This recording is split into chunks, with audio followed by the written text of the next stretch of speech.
Today I'll compare two Melbourne middle suburban train stations, Ormond and Mentone. They have a lot of similarities.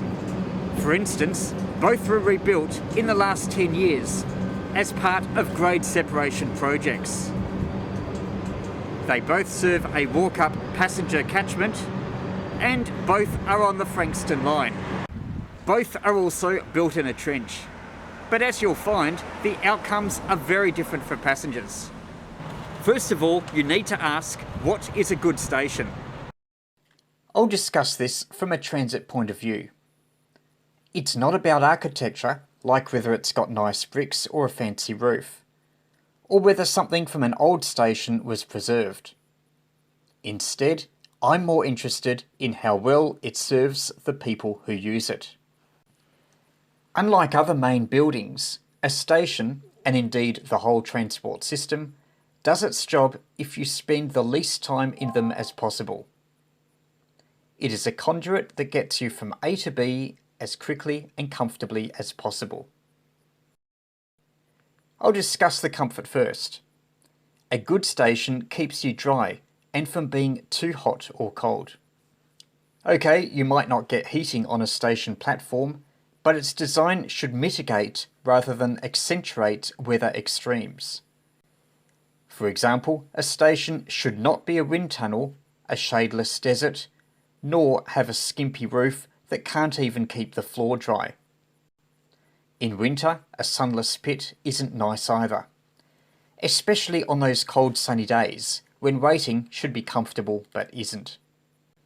This is basic stuff that should go without saying, but doesn't.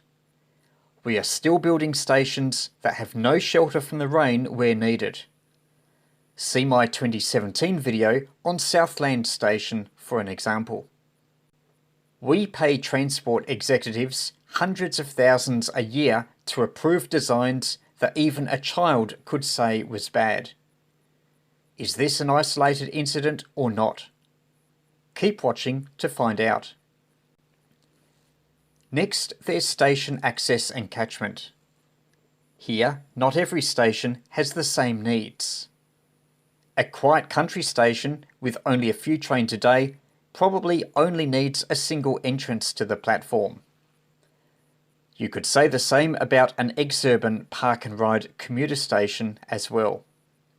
A busy suburban station with all-day frequent service is different. Most people who use stations like Ormond and Mentone walk to them. More so than driving. Walking is so important that a station design is a flop if it doesn't maximise the number of people within 800 metres, or about a 10-minute walk of the station platform. That doesn't just go for where people start, typically their home, but also their destination. Mentone is especially significant for school children, with 8 school sites within 1 kilometre of the station, and very high usage during school times. We'll come back to that later. There's 3 things you can do to maximise a station's walk-up catchment. First, if there's a crossroad nearby, you need to put the station entrance as close to it as possible. That allows more people to walk to it with the best directness and fewer turns within 10 minutes. Secondly, instead of having just one platform entry point, you have 2 or more. Having one makes the platform less accessible than it should be with lots of backtracking. Being just metres from a station platform, but being forced to walk an extra 100 to 300 metres because of the lack of a connected entrance is a bad passenger experience that stations should avoid. More platform entry points makes the station walkable to more people and more jobs, as you can see here. So, as a minimum, you should be looking at having 2 platform entrances, one near each end, to maximise the ped shed. Okay, so you might think this isn't important. After all, platforms are only about 160 metres long. If so, you are probably a car traffic engineer who doesn't understand human scale design. As I mentioned in my post on roundabouts, asking a pedestrian at 4 kilometres an hour to deviate 500 metres is like requesting a driver at 80k an hour to go 10 kilometres further. You'd never ask the driver to do that, especially for a local trip, so you shouldn't make walkers do the same. Even 20 metres is important when we're talking about concentrations of people making a trip that a good design could have shortened. Given people will only walk about 1,000 steps to the station, every step is important. Station design should maximise the population within a station's catchment by 1. Locating it in the most accessible location, and 2. Having multiple platform entrances to maximise the ped shed. Multiple entrances better spread passengers along the platform and more quickly clears them of passengers. Both are good to minimise train dwell times and passenger congestion. This is also an accessibility issue. We think of people in wheelchairs or those who need motorised scooters, but there are also people who want to be on their own two legs for as long as possible. Some people can walk 200 metres, but struggle with 300 or 400. A station is not a gym. Instead, its design should minimise unnecessary backtracking for the most number of people possible. Thirdly, there's the placement of platform entrances, once the decision has been made to have more than one. I've mentioned the desirability of being near the crossroad, typically the one you are grade separating. Also, the power of multiple entrances to bring the station nearer to more people. Even better is if you design the station so the platform is either directly over or directly under the road. This is because entrances can come out at different sides of the road. This provides a way to leave the station on both sides of the road without having to wait for signals to cross it. Apart from the safety benefits, you save 1 or 2 minutes depending on the responsiveness of the traffic signal. Because people walk at just over 1 metre per second, that is like bringing the station 70 to 140 metres closer. That means that even more people can reach the station within 10 minutes, further increasing its catchment and thus train usage. The messages then are this: locate stations near crossroads, have multiple entrances to platforms, and especially if it's a wide, busy road, have 2 of those entrances straddling the road, regardless of whether your station is elevated or in a trench. I've discussed walking first, as that is our most significant access mode for stations in Melbourne. But we also need to think about how those beyond walking distance can get to the station. Park and ride is one option, but is expensive per passenger gained to provide, especially in high land value areas like Ormond and Mentone. Big car parks take up a lot of space, requiring users to walk a fair way to the station. So, even for drivers' walkability, stuff like platform entrances is important, especially when, like in the federal government's politically corrupted marginal seat commuter parking program, some earmarked sites, including at Bentley, are not even at stations. Buses are a more space-effective way of getting people to stations. To be effective though, stations need to be designed to allow people to get off the train and onto the bus in as short a time as possible. Within 1 minute or 100 steps is good where the train and bus are on different levels, such as at our grade-separated stations. This connectivity should always be under one roof to keep people dry. World best practice includes bringing buses into the same fare-paid area as used for trains so there is a barrier-free transfer. Toronto is one city where this is common. Adelaide and Perth also have examples. Possibly Melbourne's best practice is at Sandringham Station, where train-to-bus access is almost as easy.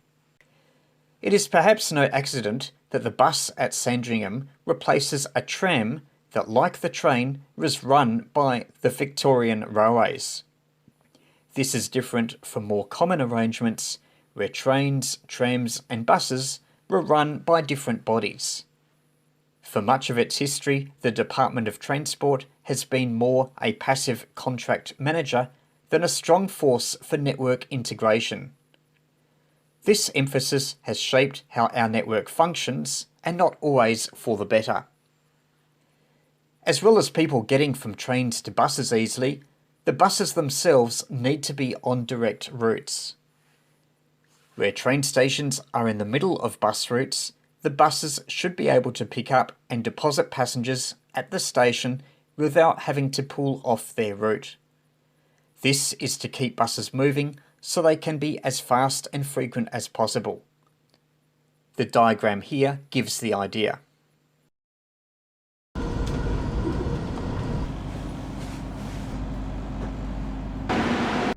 This is Ormond.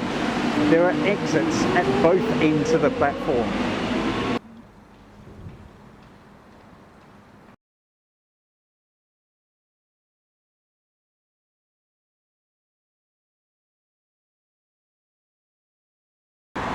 Ormond Station is located beneath the busy North Road. There are two entrances.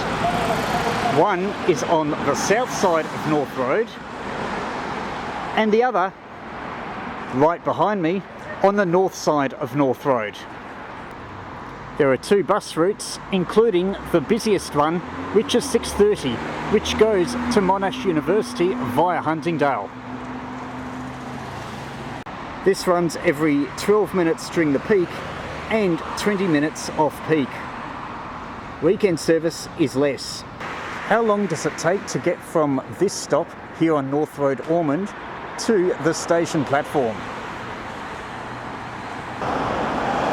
Just starting the stopwatch. Through the station, just touch on.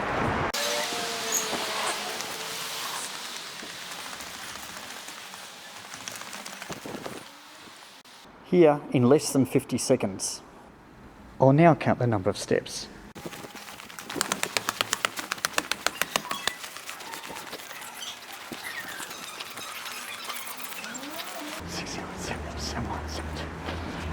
75, 76, 77, 78, 79, 80, 81, 82, 83, 84. Total of 84 steps. The convenient thing about these two entrances is that no matter which direction you come from, you do not have to cross North Road to get to the station. That saves significant time and increases the station's walking catchment. Train to bus connectivity is close to ideal, with only a small area without shelter. In fact, the stop is visible directly from the station exit.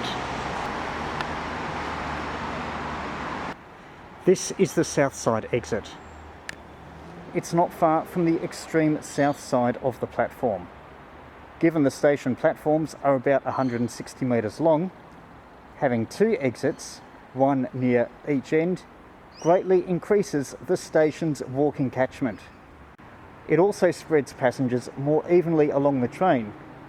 That helps when you're trying to achieve good load distribution between carriages. I'll once again do a step count. I'm starting near the south end of the platform.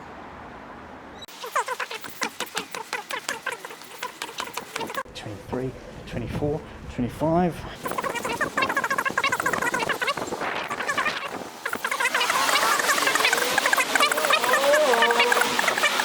72, 73, 74, 75.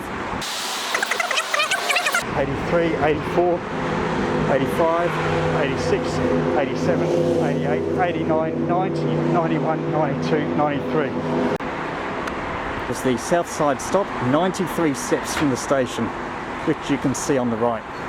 You can just see there is where I came out of, and right here is the bus stop for westbound.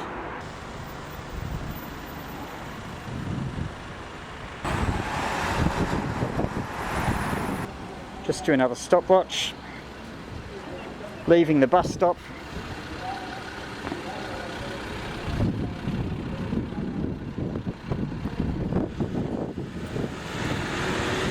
There's the option of a lift just here, but I'll take the steps.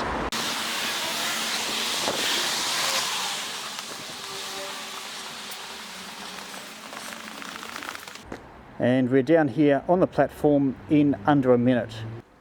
There were some things missing, like there wasn't any information about the buses or a general walking map of the area in the station precinct, despite plenty of room and even some blank boards. But overall, Ormond is close to being a best practice station as far as connectivity and access goes. Not only are there two entrances near each end of the platform, but they're also on the opposite sides of a busy road. That allows you to access the station platform from either the north or the south without having to cross that road.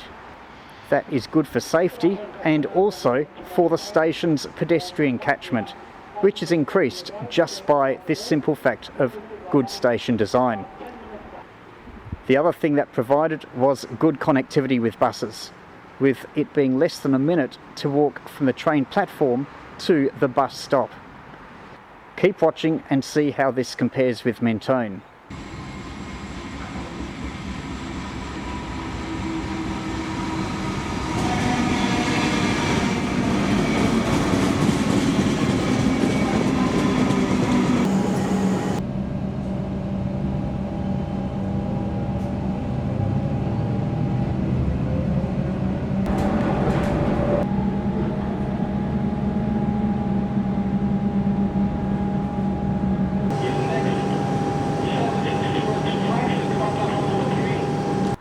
Here is Mentone. I'm on platform 2. The first thing I've noticed is there's no exits or entrances nearby. I've got to go to near the other end of the platform to find the only one. This is even though there are houses just tens of metres that way that could benefit from an entrance closer to here. I'm standing right near the yellow line at the nearest point to the way out sign, where there's a ramp. Let's see how long it takes me to get to a bus stop. I'll choose the busiest and most frequent route, the 903, the red orbital.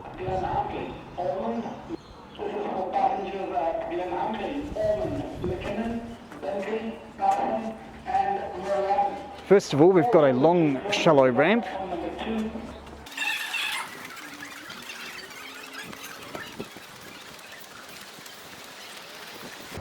It's so long there's a chair that you can sit for a rest, but I'm keeping going.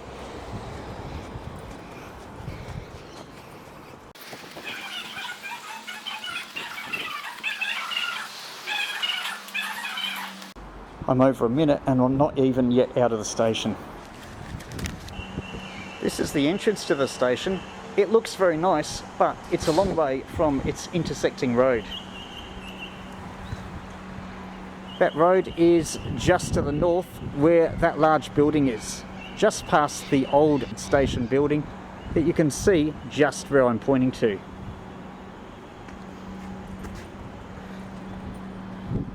And as for the buses, these are all the way in the far distance. I've had to go up the ramp I mentioned before, down these steps, down another set of steps.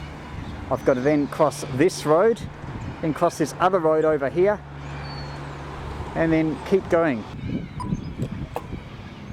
We'll see how responsive this is. And it's pretty good.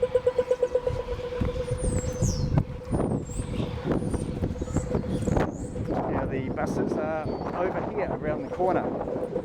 I took what I thought was the most direct way of getting to the bus stop. Gotta get the clip, Matt.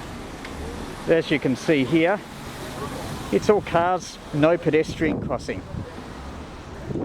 In retrospect, I should have stayed on this side of the road and crossed at the lights that you see here. The other thing that you might see in the picture is a sign pointing to a pedestrianised crossing. That's normally an indication of defeat. They know that there's demand for people to be wanting to cross the road right here where there isn't a crossing, and of course they want pedestrians to walk further away and spend more time walking and be less direct in getting to where they need to be.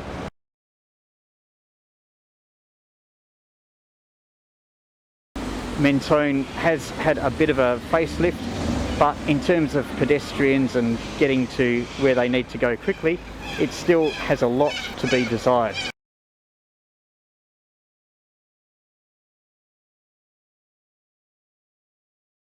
Here is Balcombe Road, the main east-west road in Mentone. It's quite near the Mentone shops, and there's quite a few unit developments to the west. They have been placed much further away from the new Mentone station than the old Mentone station, because the station was shifted south and away from this road. Ideally, the new station would be about here, preferably, if possible, with connections both north and south of the road. But even if there is just a connection just south of Balcombe Road and another one further south, that would have provided much better access than the single connection that is provided at the new station. Here are where most of the buses from Mentone leave from. So on the other side of the street you can see the old station building that's been restored, and this is about where the old station was. The new station though is much further south, which means a much further walk between bus and train.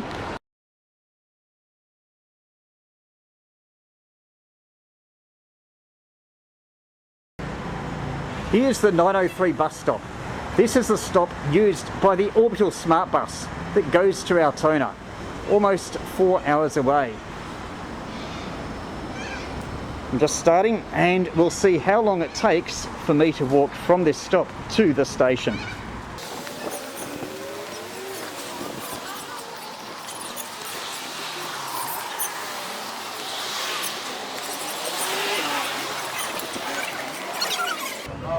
I'm going at a normal walking pace. I'm going to follow the road rules, so I've just missed this green, so I'll press the button, do it properly and wait.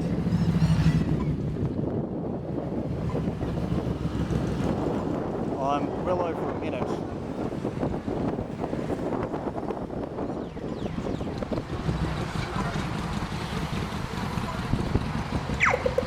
Okay, we can go.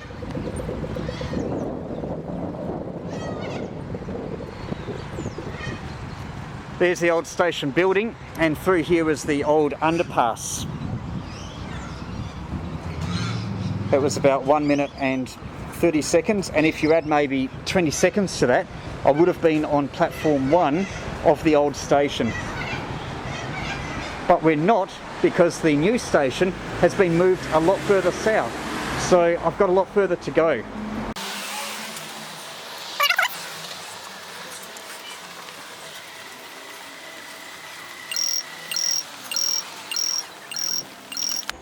Okay, we're just going up the steps of Mentone station.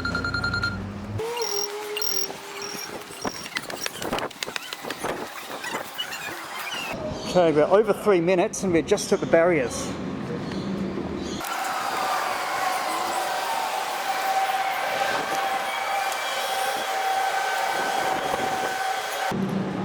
I'm going to be generous to Mentone station and make this a best case scenario.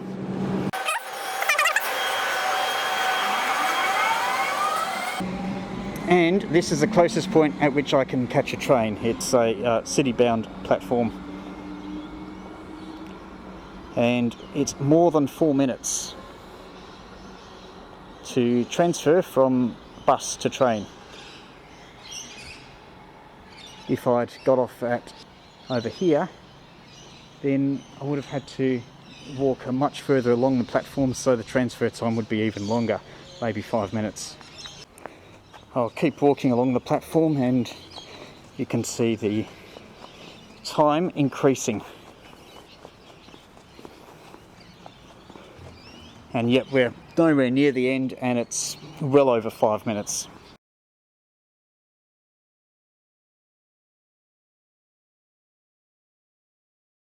Here's another view of Mentone station. You can just see on the left platform where passengers might be getting off the train, school on the right, but can they go directly between the two? No, they can't. They've got to walk all the way back up the platform and all the way back down again. Public transport should be about making trips safe, easy, direct. Mentone station again fails at this very simple requirement. Notice how it's 4 minutes until the bus here.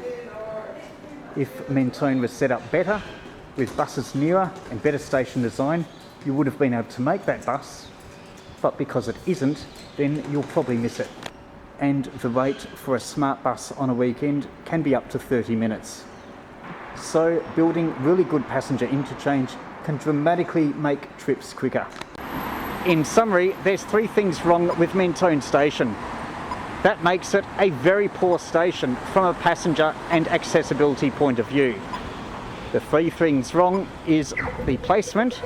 It's too far south and is poorly located relative to the main crossroad that would be feeding it. It's also poorly positioned in relation to the bus terminus, which is popular and used by many routes. And thirdly, it's only got 1 platform entrance. That might be okay for a small station in a country town, but for a busy station in a suburb with a lot of local shopping and schools nearby, at least 2 platform entrances, one at both ends of the platform, would be desirable. And that's the minimum standard that we should be expecting. A lot of money was spent. People visiting, maybe people that are not regular train and bus users, might say it's great, it's grade separated, it's beautiful, they've preserved the old station buildings, but as a functional station that's useful for public transport, it's a failure. So many things wrong. That's the 3 points I mentioned before. It's really not fit for purpose, and it really says something about the poor quality of station design in Melbourne. We can sometimes do it well, like Ormond, but Mentone is a case study where it's done very poorly. And we really need to think about how we can improve the way we design our stations, because something like this is not really suitable for a modern public transport network. Where you've got people making diverse trips, you can't expect to go everywhere on the one train or bus line, so you are having to change, and having to walk 4 or 5 minutes is not something that a first world public transport system should aspire to. Other cities have done a lot better than us. Even we ourselves at Ormond have done a lot better. So I think Mentone should be regarded as a cautionary tale, how not to build a station. I hope this has been helpful in describing that there can be good stations and bad stations. And it doesn't just come to construction budget. It's all in the design.